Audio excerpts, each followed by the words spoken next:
రోజు నుంచి ఒక కొత్త అంశాన్ని ప్రారంభం చేసుకోవడానికి ప్రయత్నం చేద్దాం. ఇది మనకు తెలిసిన విషయాలే అయినప్పటికీ కొంచెం లోతుగా ధ్యానం చేసుకోవడానికి ప్రయత్నం చేద్దాం. 13వ అధ్యాయము మత్తయి సువార్త 13వ అధ్యాయము 3 నుంచి కొన్ని వచనాలను చూద్దాం. ఆయన వారిని చూచి చాలా సంగతులను ఉపమాన రీతిగా చెప్పెను. ఎట్లనగా, ఇదిగో విత్తువాడు విత్తుటకు బయలు వెళ్ళెను. వాడు విత్తుచుండగా కొన్ని విత్తనములు త్రోవ పక్కన పడెను. పక్షులు వచ్చి వాటిని మృంగివేసెను. క్రీస్తు వారు అక్కడికి వచ్చిన సమూహానికి వాక్యము బోధిస్తున్నాడు. దేవుని గూర్చిన క్షమించండి పరలోక రాజ్యమును గూర్చిన విషయాలను బోధించుకుంటూ ఉపమానాల ద్వారా దేవుడు వాక్యాన్ని బోధిస్తున్నాడు. పరలోక రాజ్యము విషయాలు వాళ్ళకు అర్థం కావడానికి ఆయన ఉపమానాలను ఉపయోగించినట్టుగా మనం చూస్తున్నాం. ఆయన ఏమి చెప్పినా ఉపమానం లేకుండా చెప్పలేదు అనే విషయాన్ని మనకి పేజీ తిప్పితే ఇదే 13వ అధ్యాయంలో 35వ వచనంలో ఆ మాట చూస్తాం. చివరి భాగంలో జన సమూహములకు ఉపమాన రీతిగా బోధించెను, ఉపమానం లేక వారికేమీ బోధించలేదు. ఆయన ఉపమానం లేకుండా ఏది బోధించట్లా. అయితే ఈ ఉపమానము ద్వారా ఆయన ఎందుకు చెప్పే ప్రయత్నం చేస్తున్నాడు? ఉపమానాలను ఎందుకు ఉపయోగించాడు? ఉపమానాల ద్వారా చెప్పకపోతే ఏమవుతుంది? ఈ విషయాలను మనం ఒకసారి ఆలోచన చేస్తే ఆయన మాటలలోనే ఉపమానము ఎందుకు ఆయన ఉపయోగించాడు అని శిష్యులు కూడా అదే అడిగారు కదా. 10వ వచనం నుంచి చూస్తే, ఇదే 13వ అధ్యాయము 10వ వచనం నుంచి చూస్తే, తర్వాత శిష్యులు వచ్చి నీవు ఉపమాన రీతిగా ఎందుకు వారితో మాట్లాడుచున్నావని ఆయన అడగగా ఆయన వారితో ఇట్లా నేను పరలోక రాజ్య మర్మములు ఎరుగుట మీకు అనుగ్రహించబడి ఉన్నది, కానీ వారికి అనుగ్రహింపబడలేదు. పరలోక రాజ్య మర్మములు ఎరుగుట మీకు అనుగ్రహించబడింది, వారికి అనుగ్రహించబడలేదు. ఈ వచనంలో ప్రాముఖ్యమైన అంశాలు ఉన్నాయి. పరలోక రాజ్య మర్మము అనేది ఒక విషయం ఉంది.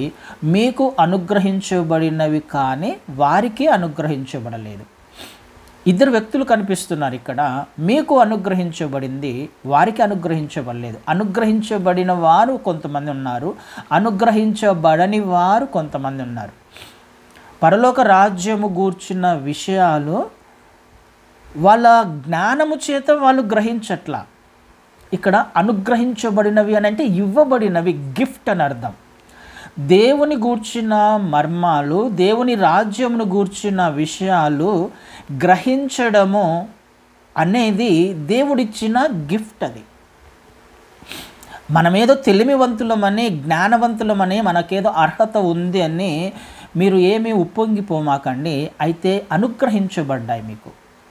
దేవుని రాజ్య మర్మాలు అర్థం చేసుకోవడానికి మీకు అనుగ్రహించబడ్డాయి. అనుగ్రహించబడిన వారు కొంతమంది ఉన్నారు, అనుగ్రహించబడని వారు కొంతమంది ఉన్నారు. ఆ గిఫ్ట్ కొంతమందికి ఇవ్వలేదు, కొంతమందికి ఇచ్చాడు. కొంతమందికి అర్థమవుతున్నాయి వాక్యము, కొంతమందికి అర్థం అవ్వట్లా. ఎందుకు ఇలా? ఈ డిఫరెన్స్ ఏంటి? ఎందుకు? అందరికీ తెలియాలి కదా దేవుని గూర్చిన మర్మాలు, లేకపోతే దేవుని వాక్యం అందరికీ అర్థం కావాలి. పరలోక రాజ్యమును గూర్చిన మర్మాలు అందరికీ అర్థం కావాలి. అందరూ మారు మనస్సు పొందాలి. అందరి కొరకు క్రీస్తు వారు వచ్చారు. అందరూ రక్షించబడాలి. మరి కొంతమందికే ఆ గిఫ్ట్ ఎందుకు ఇవ్వబడింది, కొంతమందికి ఈ గిఫ్ట్ ఎందుకు ఇవ్వబల్లా? ఎందుకు ఇవ్వబడలేదు అని అంటే అక్కడ అదే వచనాన్ని చదివితే మనకు అర్థమవుతుంది. శిష్యులు వచ్చి నీవు ఉపమాన రీతిగా ఎందుకు మాట్లాడుచున్నావు అని ఆయన అడగగా, పరలోక రాజ్య మర్మములు ఎరుగుట మీకు అనుగ్రహించబడింది. ఎవరికి అనుగ్రహించబడింది? శిష్యులకు అనుగ్రహించబడింది. శిష్యులు అన్నవారు ఉన్నారు. అనుగ్రహించబడిన వారు ఎవరు? శిష్యులు. అనుగ్రహించబడిన వారు ఎవరు? క్రీస్తు వారిని వెంబడించడానికి ఇష్టపడేవారు. క్రీస్తు వారి యొక్క రక్షణను అర్థం చేసుకొని క్రీస్తు వారు ఎందుకు వచ్చారో గ్రహించి ఆయన ఉద్దేశాలు తెలుసుకున్న వారికి అనుగ్రహించబడ్డాయి. దేవుని రాజ్యమును గురించిన మర్మాలు, క్రీస్తు వారి యొక్క వాక్యము యొక్క ఉద్దేశము, ఆయన రాకడ యొక్క ఉద్దేశము ఎవరికి అర్థమవుతుంది? ఎవరు గ్రహించగలరు? ఆయనను ప్రేమించే వారికి, ఆయన మార్గాలు తెలుసుకోవడానికి ఇష్టపడేవారికి, వెంబడించడానికి ఇష్టపడే వారికి అర్థమవుతాయి. వాక్యము అర్థమవుతుంది. దేవుని రాజ్యమును గురించిన వాక్యము అర్థమవుతుంది. కానీ మిగతా వాళ్ళు ఉన్నారు, వారు అందుకోసం రాలా. దేవుని వద్దకు ఎందుకు వచ్చారు? క్రీస్తు వారి వద్దకు ఎందుకు వచ్చారు? వాక్యములో ఉన్న మర్మాలు తెలుసుకోవడానికి, వారి జీవితాలను మార్చుకోవడానికి కాదు వాళ్ళు వచ్చింది. మనకు తెలుసు ఎందుకు వచ్చారు. అన్నం పెడితే తినిపోవడానికి వచ్చారు, అద్భుతాల కొరకు వచ్చారు కదా. ఎందుకు ఆయన బోధించే ప్రయత్నం చేస్తున్నాడు? ఎందుకు ఈ అద్భుతాలన్నీ చేస్తున్నాడు? ఈ విషయాల గురించి ఆలోచించకుండా, ఈ విషయాలు నాకేమైనా పనికి వస్తాయా, ఈ విషయాల ద్వారా నాకు ఏమన్నా మేలులు జరుగుతాయా, నేను నరకం నుంచి తప్పించబడతానా, సత్యమును గ్రహించే ప్రయత్నం మాత్రము చేయకుండా వాళ్ళకు కావలసిన ఆ మేలులు పొందుకొని, ఆ భోజనము పొందుకొని వాళ్ళు అక్కడి నుంచి వెళ్ళడానికి వచ్చారు. కానీ సత్యమును గ్రహించడానికి కాదు వాళ్ళు వచ్చింది అక్కడికి. అయితే దేవుని ఉద్దేశం ఏంటి? అందరికీ అర్థం కావాలి. వాక్యము అందరికీ అర్థం కావాలి. అర్థం కావడానికే నేను ఉపమానాలను చెప్తూ ఉన్నా కదండి. ఈ ఉపమానాలు ఎందుకు చెబుతున్నాడు అని అంటే, కొంతమంది యొక్క హృదయము, కొంతమంది యొక్క ఆలోచనలు దేవుని వాక్యం మీద ఉండవు, శ్రద్ధ చూపించరు, ఆసక్తి ఉండదు. అర్థం అవ్వడానికి, ప్రతి ఒక్కరికి కూడా అర్థం అవ్వడానికి, లేమనకు కూడా అర్థం అవ్వడానికి, పామరునికి కూడా అర్థం అవ్వడానికి క్రీస్తు వారు ఉపమానాలను చెప్పే ప్రయత్నం చేస్తున్నాడు. ఆనాడు జరుగుతున్న సంఘటనలను ఆధారం చేసుకొని, వారు దైనందిన జీవితాలలో వారు చూస్తున్న విషయాలను ఆధారం చేసుకొని, ఆ ఉపమానం ద్వారా, ఆ ఎగ్జాంపుల్స్ ద్వారా దేవుని వాక్యాన్ని పోల్చి చెప్పే ప్రయత్నం, అర్థం చేసుకోవడానికి వారి హృదయాలను సిద్ధపరిచే ప్రయత్నం. వారు నశించిపోవడము దేవుని చిత్తము కాదు. అందుకనే ఆయన ఎగ్జాంపుల్స్ చెప్పే ప్రయత్నం చేస్తున్నాడు. వచ్చిన ప్రతి ఒక్కరికి అర్థం కావాలి అని, అందరూ తెలుసుకోవాలి, అందరూ రక్షణలోకి రావాలి అని. కానీ అక్కడికి వచ్చిన వాళ్ళు మాత్రం ఎలా ఉన్నారంటే, కొంతమంది ఇష్టంగా వింటున్నారు, కొంతమంది ఇష్టంగా వినట్లా. అందుకనే కలిగిన వానికి ఇయ్యబడును, వానికి సమృద్ధి కలుగును, లేని వానికి కలిగినదయు వాని యొద్ద నుండి తీసివేయబడును. మరియు వారు చూచుచుండియు చూడరు, వినుచుండియు వినకయు గ్రహింపకయు ఉన్నారు. అందుకనే నేను ఉపమానాలు చెప్తూ ఉన్నాను అని క్రీస్తు వారు చెప్తూ ఉన్నారు. ఎందుకు ఆయన ఉపమానాలు చెబుతున్నాడు అన్నది మనకు కూడా చాలా ప్రాముఖ్యమైన అంశము. ఆయన యొక్క ఉద్దేశం ఏంటి అనంటే, లేఖనాలు అర్థం చేసుకోవాలి, లేఖనాలు అర్థం అవ్వాలి. అర్థం చేసుకోకుండా మనం వాక్యము చదివినా, ఆయన ఎందుకు వచ్చారో తెలుసుకోకుండా ఆయనను వెంబడించే ప్రయత్నం చేసినా మనకు ఏమాత్రము ప్రయోజనం ఉండదు. ఈ విషయాన్ని అర్థమయ్యేలా చెప్పడానికి ఆయన ఉపమానాలు చెబుతున్నాడు. మనతో కూడా క్రీస్తు వారు ఈరోజు మాట్లాడుతున్నారు. లేఖనాలు అర్థమవుతున్నాయా మనకు? అర్థం కాకపోతే చాలా అపాయంలో ఉన్నాము అని అర్థం. వాక్యం అర్థం కాకపోతే మనం చాలా డేంజర్లో ఉన్నాము అని అర్థం. ఏం డేంజర్లో ఉన్నాం? మనకు ఏదైతే ఉందో దానిని కూడా తీసివేస్తాడు ఆయన కదండి. గ్రహించకపోతే, వినకపోతే, విన్న దానిని గ్రహించకపోతే, గ్రహించిన దానిని అన్వయించుకోకపోతే మనము అపాయంలోకి వెళ్ళే అవకాశం ఉంది. ఈ విషయాన్ని మనం గ్రహించడానికి ప్రయత్నం చేద్దాం. క్యాజువల్గా దేవుని వాక్యాన్ని తీసుకోకూడదు, క్యాజువల్గా ఆయన వాక్యాన్ని వినడానికి రాకూడదు. ఈ విషయము క్రీస్తు వారే మాట్లాడుతున్నారు. ఆయన ఏం మాట్లాడుతున్నారు? ఉన్నది కూడా తీసివేస్తాను అర్థం చేసుకోకపోతే కదా. వింటున్నారు కానీ గ్రహించకుంటున్నారు. వారు చూచుచుండియు చూడరు, వినుచుండియు వినకయు గ్రహింపకయున్నారు. అందుకని కిందికి వచ్చినప్పుడు ఈ ప్రజలు కన్నులారా చూచి చెవులారా విని హృదయముతో గ్రహించి మనస్సు తిప్పుకొని నా వలన స్వస్థత పొందకుండునట్లు వారి హృదయము క్రొవ్వినది, వారి చెవులు వినుటకు మందములైనవి, వారు తమ కన్నులు మూసుకొని ఉన్నారు కనుక మీరు వినుట మట్టుకు విందురు కానీ గ్రహింపనే గ్రహింపరు, చూచుట మట్టుకు చూతురు కానీ ఎంత మాత్రము తెలుసుకొనరు. కొన్ని కఠినమైన పదాలే. హృదయము క్రొవ్వినది అని అంటున్నాడు కదండి. ఎంతగా దేవుడు బాధపడుతున్నాడో వాక్యము అర్థం చేసుకోకపోతే, అర్థం చేసుకోలేని వారి గురించి ఎంతగా బాధపడుతున్నాడు, ఆ బాధలో నుంచి ఆయన కొన్ని కఠినమైన మాటలు మాట్లాడుతున్నాడు. ఇది ఎవరి కొరకు?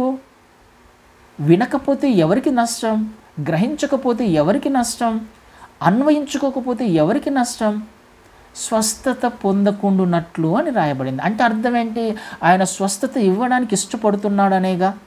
నేను స్వస్థపరచబడాలి అని, నేను స్వస్థతని ఇవ్వాలి అనుకుంటున్నాను, నేను మిమ్మల్ని ఆశీర్వదించాలని అనుకుంటున్నాను, ఆత్మీయంగా బలపరచాలని అని అనుకుంటున్నాను, దేవుని మర్మాలు చెప్పాలని అనుకుంటున్నాను, పరలోక రాజ్య వారసులుగా చేయబడాలి అని అనుకుంటున్నాను.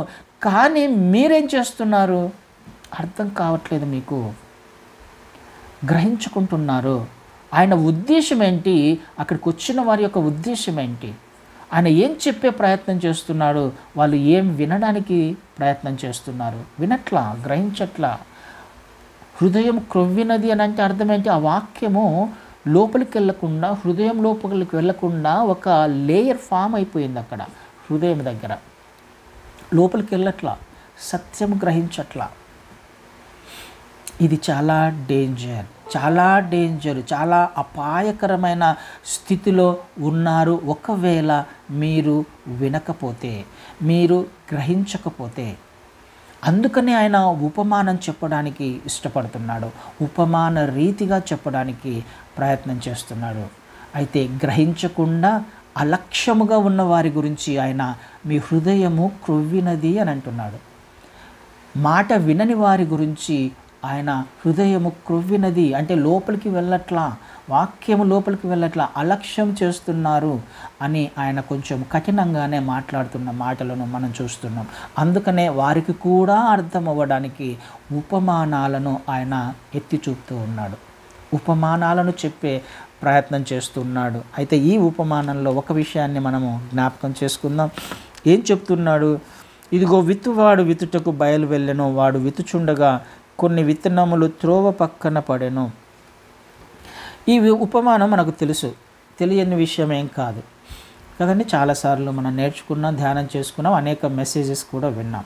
అయినప్పటికీ ఒకసారి జ్ఞాపకం చేసుకునే ప్రయత్నం చేద్దాం. విత్తేవాడు బయలుదేరాడు, విత్తుచున్నాడు. ఎక్కడ విత్తుచున్నాడు? విత్తనాలు ఎక్కడ వేస్తాడు? ఒక రైతు బయలుదేరి విత్తనాలు ఎక్కడ వేస్తాము? పొలంలో వేస్తాం. విత్తనాలను పొలంలో వేస్తున్నాడు. అయితే పొలంలో వేస్తున్న ఆ విత్తనాలు కొన్ని త్రోవ పక్కన పడ్డాయి. ఇక్కడ మనం ఆత్మీయ పాఠాలను నేర్చుకునే ప్రయత్నం చేస్తే విత్తేవాడు ఎవరు? మనుష్య కుమారుడు, లేకపోతే ఆనాడు క్రీస్తు వారు మాట్లాడుతున్న మాటలు కాబట్టి తన గురించి మాట్లాడతాడు. కానీ మనం ఈనాడు దేనిని అప్లై చేసుకోవాలి? సేవకుడిని కదా. సంఘములో సేవకుడు వాక్యము విత్తుతూ ఉన్నప్పుడు విత్తనము దేనికి సాదృశ్యంగా ఉంది? వాక్యానికి. ఎక్కడ విత్తుతున్నాడు? పొలములో. పొలము దేనికి సాదృశ్యంగా ఉంది? సంఘానికి, హృదయానికి, మనిషి యొక్క హృదయానికి. సేవకుడు విత్తనాలు విత్తుతూ ఉన్నప్పుడు, విత్తనాలు చల్లుతూ ఉన్నప్పుడు, వాక్యము బోధిస్తూ ఉన్నప్పుడు ఈ వాక్యము కొన్ని పడుతున్నాయి హృదయంలో, కొన్ని పడట్లా. కొన్ని ఎక్కడ పడ్డాయి? త్రోవ పక్కన పడ్డాయి. ఈ త్రోవ ఏంటి? పొలంలో త్రోవ ఎక్కడి నుంచి వచ్చింది కదా, త్రోవ పక్కన పడ్డాయి అని అంటారు. ఈ త్రోవ ఏంటి? అక్కడ ఒక గట్టు ఉంటుంది కదా, పొలానికి మధ్యలో ఒక గట్టు ఉంటుంది, పాత్వే అని రాయబడింది ఇంగ్లీష్లో. పొలానికి మధ్యలో ఒక గట్టు ఉంటుంది. ఆ గట్టు మీద పడ్డాయి కొన్ని. విత్తనము విత్తింది ఎక్కడ? పొలంలోనే. విత్తనము విత్తింది ఎక్కడ? హృదయంలోనే. బోధకుడు వాక్యం చెబుతుంది సంఘంలోనే, విశ్వాసుల హృదయంలో పడాలనే. కానీ కొన్నిటి మాత్రమే వాళ్ళు తీసుకుంటున్నారు, కొన్నిటిని మాత్రం తీసుకోవడానికి ఇష్టపడట్లా. కొన్ని మాత్రం అవి పక్కన పడ్డాయి, గట్టు మీద పడ్డాయి. కొన్ని పడ్డాయి పొలంలో. ఆ పొలం ఎలా ఉంది? దున్నబడినదిగా ఉంది. ఆ పొలంలో పడిన విత్తనాలు ఫలిస్తున్నాయి, బాగానే ఉంది. అయితే కొన్ని దున్నవల్ల, కొన్నిటిని వాళ్ళు రిజెక్ట్ చేస్తూ ఉన్నారు కదా. తోవ పక్కలో పడ్డాది అని అంటే వీళ్ళ ఉద్దేశం ఏంటి? ఆ గట్టు మీద పడినవి నావి కాదు, ఈ విత్తనము నాకు సంబంధించింది కాదు. ఇందాక చూసాము, వారి యొక్క హృదయము క్రొవ్వినది.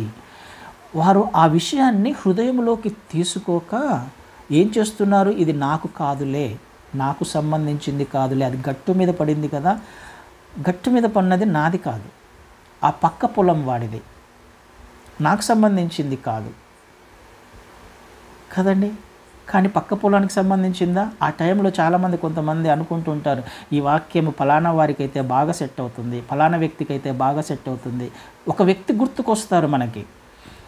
సేవకుడు ఏదైనా మాట్లాడుతున్నప్పుడు, దేవుని వాక్యం మాట్లాడుతున్నప్పుడు ఆ వాక్యము మనకు అని అనుకోము, మనకు అనుకోవాల్సింది పోయి ఫలానా వారికి అని అనుకుంటాం, నాది కాదు అని అనుకుంటాం. కొన్ని నాకు కాదు. ఇది ఆశ్చర్యం వేయాల్సిన సందర్భం కదండి. మనకు ఆశ్చర్యం వేస్తుంది. మనం కూడా ఈ ప్రాసెస్ గుండానే వెళ్ళాం కొన్నిసార్లు, కొన్ని సందర్భాల్లో.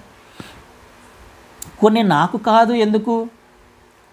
ఈ విత్తనాలు నాకు కాదు ఎందుకు అనుకుంటాం? అది మనల్ని గుచ్చే ప్రయత్నం చేస్తుంది కాబట్టి, అది మనల్ని మార్చే ప్రయత్నం చేస్తుంది కాబట్టి కదా. మన హృదయాన్ని మార్చడానికి, మన జీవితాలను మార్చడానికి నొప్పి కలిగేలా ఆ వాక్యం ఉంటుంది కాబట్టి అది మనకు కాదు, ఫలానా వాడికి, పక్కవాడికి, పక్క పొలం వాడికి. నాది కాదు, అది గట్టు మీద పడింది కదా, నాది కాదు, పక్క పొలం వాడికి, నాది కాదు కదండి. ఇది ఆలోచన చేయాల్సిన అవసరం ఖచ్చితంగా ఉంది. కొన్ని నాకు ఎందుకు, కొన్ని నీకు, కొన్ని నాకు, కొన్ని కాదు.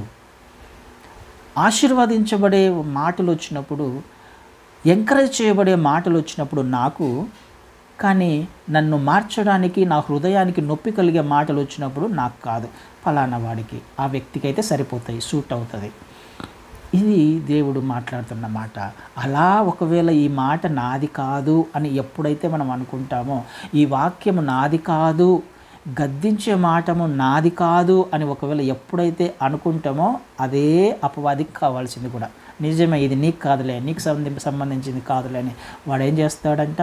వచ్చి ఆ విత్తనాన్ని ఎత్తుకొని వెళ్ళిపోతాడు. నీది కాదు ఇది, కాబట్టి నేను తీసుకెళ్తాలే దీన్ని, నీకు సంబంధించింది కాదు కదా, నేను తీసుకెళ్తాలే అని ఆ పక్షి వచ్చి వాడు అపవాది ఎత్తుకొని పోతాడు. ఆలోచన చేసే ప్రయత్నం చేద్దాం. అది ఎందుకు మనది కాదు?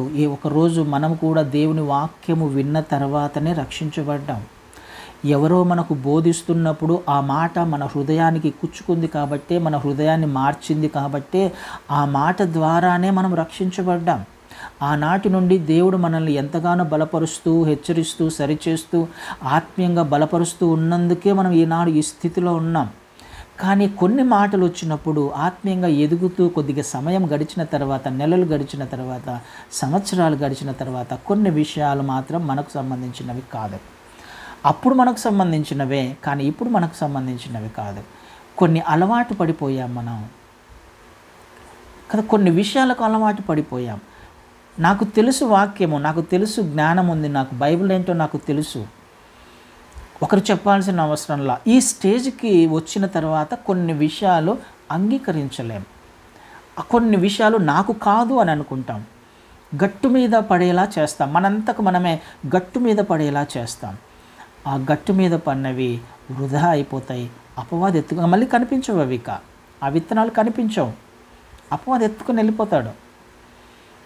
మళ్ళీ కావాలన్నా దొరకవు, కావాలన్నా గద్దింపు దొరకదు. ఎవరు గద్దిస్తారు? తండ్రి గద్దిస్తాడు, కుమారుణ్ణి గద్దిస్తాడు, సరిచేయబడడానికి గద్దిస్తాడు. కానీ నాకు కాదు అని అనుకుంటే అప్రయోజకుడిగా మారిపోతాడు. అందుకనే ఉపమానం చెప్పే ప్రయత్నం చేస్తున్నాడు ఆయన. దేవుడు దానిని ఎట్టి పరిస్థితులలో ఒప్పుకోడు. దేవుని వాక్యాన్ని అలక్ష్యము చేయడం అన్నది దేవునికి ఎట్టి పరిస్థితుల్లో ఇష్టం లేదు కదండి. త్రోవ పక్కన పడిన విత్తనము అది అపవాది ఎత్తుకొని పోతే దేవుడు ఎంత బాధపడతాడు. ఆ విత్తనము ఎవరు ఎత్తుకెళ్ళారు? అపవాది ఎత్తుకెళ్ళాడు. ఆ విత్తనము నీ కొరకైతే, ఆ విత్తనము నీ జీవితంలో, మీ జీవితంలో, మన జీవితంలో ఫలించాలని ఆయన ఇష్టపడుతూ ఉంటే, మన హృదయాలను, ఆలోచనలను ఆత్మీయతలో ఎదిగేలా చేయాలని ఆయన ఇష్టపడి మాట్లాడే ప్రయత్నం చేస్తే దానిని అపవాది చేతిలో పెడుతూ ఉన్నాం వెళ్ళి కదండి. అది మన మేలు కొరకు. అది ఆయన అట్లాంటి దానిని అస్సలు సహించడు, ఇష్టపడడు. అలక్ష్యం చేస్తే, వాక్యాన్ని అలక్ష్యం చేస్తే, నిర్లక్ష్యం చేస్తే దేవుడు ఎట్టి పరిస్థితుల్లో కూడా ఒప్పుకోడు. ఆల్రెడీ ఆయన చేయాల్సినదంతా చేశాడు. ఎంతగా అవమానపరిచాలో, ఎంతగా ఆయనను నలగగొట్టబడాలో అంతగా నలగగొట్టాడు. క్రీస్తు వారిని మహిమ విడిచిపెట్టి వెళ్ళి దాసునిగా జన్మించమంటే వచ్చేసాడు కుమారుడు. మహిమను విడిచిపెట్టి వచ్చాడు, ఘనతను విడిచిపెట్టి వచ్చాడు, తండ్రితో సమానంగా ఉండే భాగ్యాన్ని విడిచిపెట్టి వచ్చాడు. ఆయన నలగగొట్టబడ్డాడు, హింసించబడ్డాడు, అవమానించబడ్డాడు, దూషించబడ్డాడు. ఎన్ని చేయాలో అన్నీ చేసేసాడు కుమారుని పక్షంగా తండ్రి. చేయాల్సినవన్నీ చేసి ఆయన రక్షణ కార్యాన్ని ఇచ్చి మరణించేంతగా తగ్గించుకునేలా చేసిన తర్వాత ఆయనను అద్భుతంగా ఘనపరిచి కుడిపార్శ్వం మీద కూర్చుండబెట్టాడు తండ్రి క్రీస్తు వారిని. ఎంతగా చేయాల్సిన పనులన్నీ చేసిన తర్వాత ఇంకా ఆయనను ఇంకా అవమానించేలా ప్రయత్నం చేస్తే, ఆయన వాక్యాన్ని ఇంకా నిర్లక్ష్యపరిచేలా ఒకవేళ ప్రయత్నం చేస్తే ఎట్టి పరిస్థితులలో కూడా దేవుడు ఒప్పుకోడు. ఇది నాది కాదు, నాకు కాదు అని ఒకవేళ అన్నాము అని అంటే ఆయన ఒప్పుకోడు. దేవుడు ఎట్టి పరిస్థితిలో దాన్ని అంగీకరించడు. కీర్తనకారుడు అదే అంటాడు. కీర్తనకారుడు 2వ అధ్యాయంలో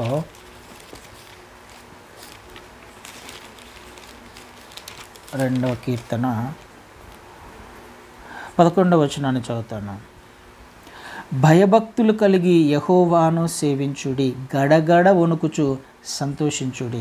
ఆయన కోపము త్వరగా రగులుకొనును, కుమారుని ముద్దు పెట్టుకొనుడి. లేని ఎడల ఆయన కోపించును, అప్పుడు మీరు త్రోవ తప్పి నశించెదరు. ఆయనను ఆశ్రయించు వారందరూ ధన్యులు. గడగడ వణుకాలంట. గడగడ వణుకుచు సంతోషించాలి, వణకాలి, సంతోషించాలి అంట. భయభక్తులు కలిగి ఆయనను సేవించాలి. ఆయన మాట అంటే గడగడ వణకాలి. ఎందుకు వణకాలి? ఆయన మాటను ఒకవేళ అలక్ష్యం చేస్తానేమో, నిర్లక్ష్యం చేస్తానేమో. నిర్లక్ష్యం చేస్తే ఒక డేంజర్ ఉంది అక్కడ. ఆయన కుమారుణ్ణి ముద్దు పెట్టుకోకపోతే, ఆయన కుమారుణ్ణి అలక్ష్యం చేస్తే, ఈ వాక్యము నాకు కాదు, నాది కాదు అని ఆయనను వద్దనుకుంటే, కాదనుకుంటే, భయభక్తులు లేకపోతే ఆయన మాట్లాడుతున్న మాట తండ్రికి కోపం వస్తుంది, త్వరగా కోపం వస్తుంది. ఆయన వాక్యాన్ని హత్తుకోకపోతే త్వరగా కోపం వస్తుంది ఆయనకి. నశించిపోతాం. అందుకనే ఆయనకు ఇలాంటి వాక్యము నాకు కాదు, నాది కాదు అని ఒకవేళ ఆయన మాటను నిర్లక్ష్యం చేస్తే ఆయనకు ఖచ్చితంగా కోపం వస్తుంది. ఆయన మాటలో జీవం ఉంది, ఆయన మాటలో స్వస్థత ఉంది, ఆయన మాటలో క్షేమం ఉంది. ఇది ఎవరికి? సాతానుకా? వేరే వారికా? వేరే వాళ్ళ గురించా మాట్లాడేది? కాదు, వేరే వాళ్ళ గురించి కాదు. వేరే వాళ్ళ గురించి అయితే డైరెక్ట్గా వాళ్ళతోనే మాట్లాడతాడు. వేరే వాళ్ళ గురించి అయితే వాళ్ళ ద్వారానే వెళ్తాడు ఆయన. నీ ద్వారా, నీ కొరకు ఎందుకు ఆయన మాట్లాడతాడు? మన కొరకు ఆయన ఎందుకు మాట్లాడతాడు? మన ముందుకు ఒక వాక్యం వచ్చింది అని అంటే ఇది నా కొరకే, పక్కవాడి కొరకు కాదు, ఇంకొకరి కొరకు కాదు, నా కొరకే. కొన్ని మాత్రమే నాకు, కొన్ని నాకు కాదు అని అనుకుంటే ఎలా అవుతుంది? అది ఆయనకు ఖచ్చితంగా ఇష్టం లేదు. ఆయన నోట నుండి ఒక మాట వచ్చింది అని అంటే అది తన పని అది చేసుకుని వెళ్తుంది అని యెషయాలో చూస్తాం. యెషయా గ్రంథంలో ఆ మాట అంటాడు ఆయన. 55వ అధ్యాయంలో యెషయా 55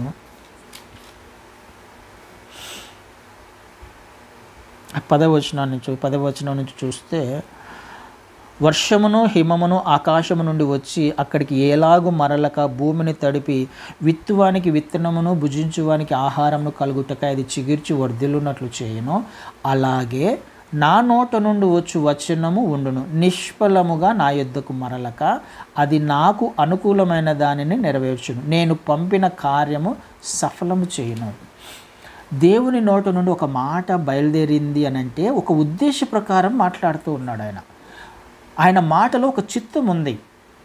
అది ఒక ఫలాన్ని ఇవ్వడానికి, మన జీవితంలో ఫలాన్ని ఇవ్వడానికి, ఆయన చిత్తము నెరవేర్చబడడానికి ఆయన మాట్లాడతాడు. అది గ్రహిస్తే మనము ఫలిస్తాము.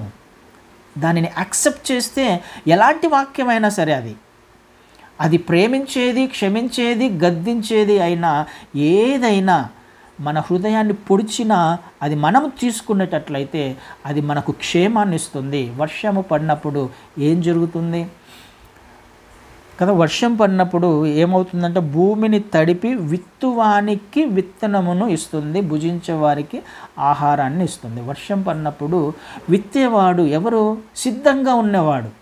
వర్షం పడుతుంది అని అంటే పొలాన్ని దున్నుకోవడానికి సిద్ధంగా ఉండేవాడు. ఆ వర్షపు నీరును వృధా చేసుకోకుండా ఉండడానికి ప్రయత్నం చేసేవాడు కదండి. జ్ఞానముగా ప్రవర్తించడానికి ప్రయత్నం చేసేవాడు వర్షాకాలంలో తన పొలాన్ని సిద్ధపాటు చేసుకొని చక్కగా దున్నుకొని ఆ వర్షపు నీరుని చక్కగా ఆ పొలంలో పండేలా, ఆ పొలంలో ఉండేలా కదా, స్టోర్ అయ్యేలా జాగ్రత్త పడతాడు. దాని ద్వారా విత్తుతాడు, భుజిస్తాడు, సమృద్ధి అయిన పంటను కోస్తాడు. ఎవరైతే సిద్ధంగా ఉంటారో వారి జీవితాల్లో, ఎవరైతే ఇష్టపడతారో వారి జీవితాల్లో పంట వస్తుంది, వారి జీవితాల్లో సమృద్ధిగా ఉంటుంది.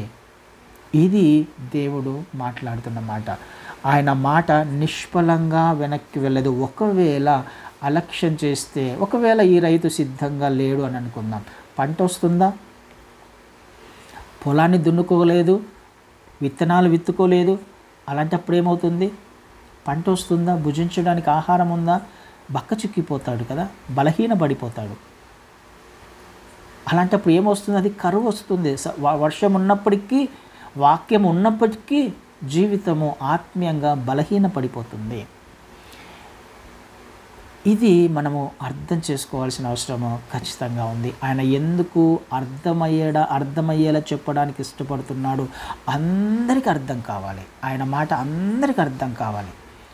ఎవరు నశించిపోకూడదు, సత్యమును గ్రహించాలి. ఆయన స్వస్థపరచడానికి ఇష్టపడుతున్నాడు, ఆశీర్వదించడానికి ఇష్టపడుతున్నాడు, ఆర్థికంగా బలపరచడానికి ఇష్టపడుతున్నాడు కదండి. మనం ఏదైతే అవసరతలతో ఉన్నామో ఈ అవసరతలను తీర్చడానికి ఆయన ఇష్టపడుతున్నాడు. ఆత్మీయంగా బలపరుస్తూ ఆయన రాకడకు సిద్ధపరచడానికి ఇష్టపడుతున్నాడు.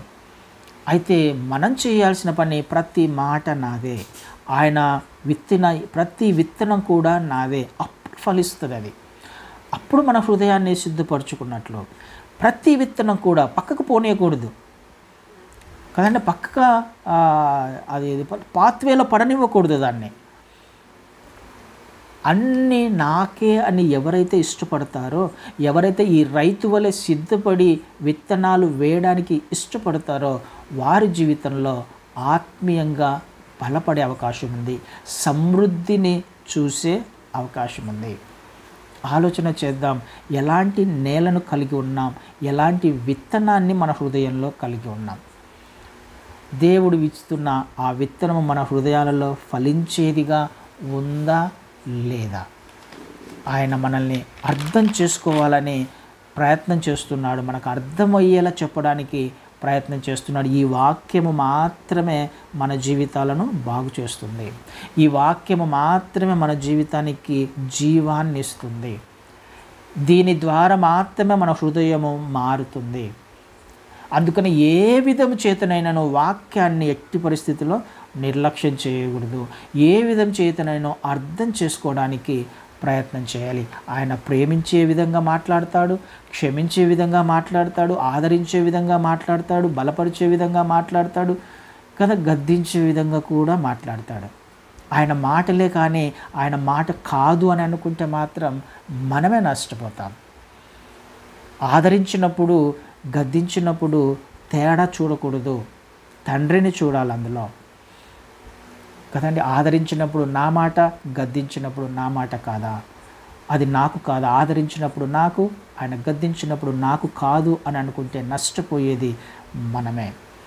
ఆయన మన హృదయాన్ని దున్నే ప్రయత్నం చేస్తున్నప్పుడు దున్నించుకోవడానికి ప్రయత్నం చేద్దాం, ఆయనను అనుమతించడానికి ప్రయత్నం చేద్దాం. మన పొలాన్ని దున్నాలి అని అంటే ఏమేమి ఉంటాయి అందులో? చెత్త చెదారము, రాళ్ళు రప్పలు ముళ్ళ పొదలు అన్నీ ఉంటాయి, తీసేసుకోవాలి కదండి. తీసేసుకునే ప్రయత్నం ఆయన తీసివేయడానికి ఇష్టపడుతున్నప్పుడు మనం తీసివేసుకోవడానికి మనం కూడా ఇష్టపడాలి. ఆయన మొదట ఉన్న ఆ ప్రేమ ఏంటో, మనము రక్షించబడిన దినాలలో ఆయన వాక్యం పట్ల ఎంత శ్రద్ధ చూపిస్తున్నావో మనము ఈ లోకాన్ని విడిచిపెట్టి వెళ్ళేంత వరకు కూడా అదే శ్రద్ధ, అదే ఆసక్తి చూపించాలి. ఎఫెసు సంఘము ఉన్నట్టుగా కాదు, తొలి ప్రేమను మర్చిపోయిన సంఘం అది. మొదటి దినాలలో ఆత్మీయంగా ఉండి తర్వాత నాకు కాదు, నాది కాదు, దేవుని వాక్యం నాది కాదు. ఏ విధంగా అయిపోయింది? ప్రేమను మర్చిపోయింది. దేవుని పట్ల భయం లేదు, భక్తి లేదు, ప్రేమ లేదు, ఆసక్తి లేదు. ఏ స్థితికి వెళ్ళిపోయింది? దేవుడు మాట్లాడుతున్న మాట, మారు మనసు పొందితే సరే కదండి. ఒకసారి ఆలోచన చేసే ప్రయత్నం చేద్దాం. ఆయన ఉపమానాల ద్వారా అర్థమయ్యే విధంగా చెప్పడానికి ప్రయత్నం చేస్తున్నాడు. ఆయన వాక్యములోనే మనకు వెలుగుంది, ఆయన వాక్యములోనే మనకు జీవం ఉంది, ఆయన వాక్యములోనే మన హృదయానికి కావలసిన స్వస్థత ఉంది.